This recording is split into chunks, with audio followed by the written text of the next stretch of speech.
Lorsque nous entrons dans l'école de Christ, la toute première chose que fera pour nous le Saint-Esprit, notre grand maître et notre grand interprète, si nous sommes vraiment soumis à sa main, ce sera de nous montrer de façon générale ce que nous avons à apprendre, de nous présenter le grand objet de notre éducation. En lisant les passages d'Ézéchiel, chapitre 42, 4, 43, 10, 11, qui ont beaucoup de rapport avec cette école de Christ, cette école que le Seigneur désire avoir.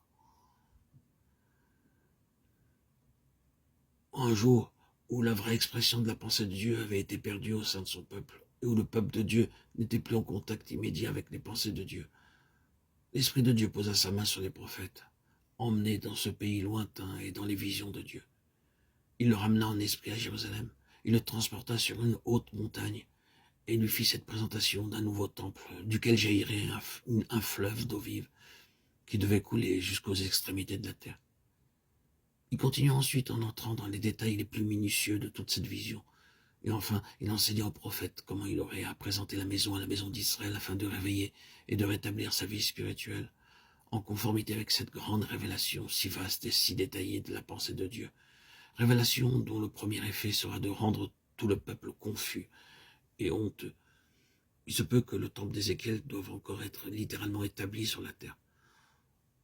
Nous ne discuterons pas cette question, mais il y a une chose qui ne doit nous laisser aucun doute. C'est que tout ce que vit Ézéchiel a sa contrepartie spirituelle et son accomplissement dans l'Église qui est son corps. Spirituellement, tout est en Christ. Or, la méthode de Dieu à l'égard de son peuple dans le but d'assurer la pleine expression de sa pensée, c'est de présenter avant tout l'objet parfait.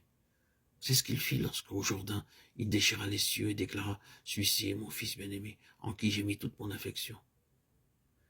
Il présenta et attesta ainsi celui qui était l'expression pleine, entière et détaillée de sa pensée pour son peuple.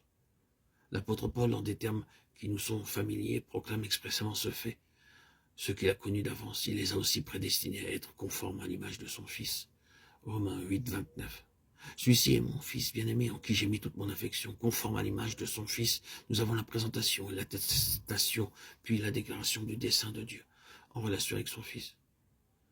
C'est pourquoi nous le répétons, le premier objet du Saint-Esprit est de nous faire connaître le but de notre éducation spirituelle.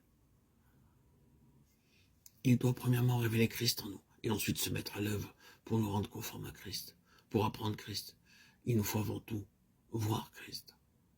Ce qui caractérise une vie gouvernée par le Saint-Esprit, c'est que cette vie sera continuellement et de plus en plus occupée de Christ.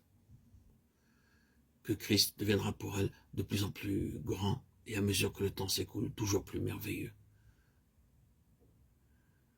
La marque prédominante d'une vie est qu'elle soit gouvernée par le Saint-Esprit.